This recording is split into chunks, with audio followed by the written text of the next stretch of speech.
को एक विशेष जादुई बैंगनी मोमबत्ती है। चाहे वह कुछ भी पाना चाहता हो, उसे केवल कागज पर सरल रेखा चित्र बनाना होता है। थोड़ी ही देर में वह जो कुछ भी चित्रित करता है वह सपना सच हो जाता है।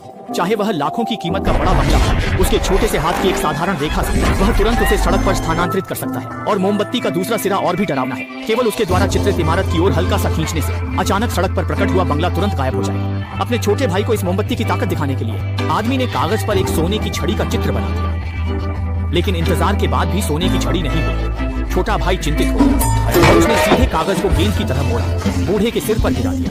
यह मोमबत्ती सैद्धांतिक थी, रक्षकों को नुकसान नहीं पहुंचाती।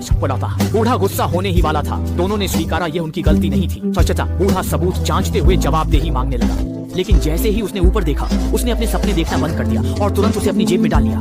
दोनों भाई अब बहुत खुश हो गए। फिर उसने मुड़कर जमीन पर एक बड़ा सा सोने का सिक्का बना दिया। हे भगवान, इस चीज को पाकर शायद इस जीवन में कोई चिंता नहीं होगी। लेकिन दोनों भाई अभी भी संतुष्ट नहीं थे। उन्होंने बड़े जोश में कागज पर 2 अरब की राशि लिख दी। इसके तुरंत बाद एक अविश्वसनीय दृश्य हुआ। बड़ी मात्रा में पैसा उनकी ओर तेजी से बढ़ने लगा और अंततः इस लालची भाइयों को पूरी तरह से डुबो दिया। चीनी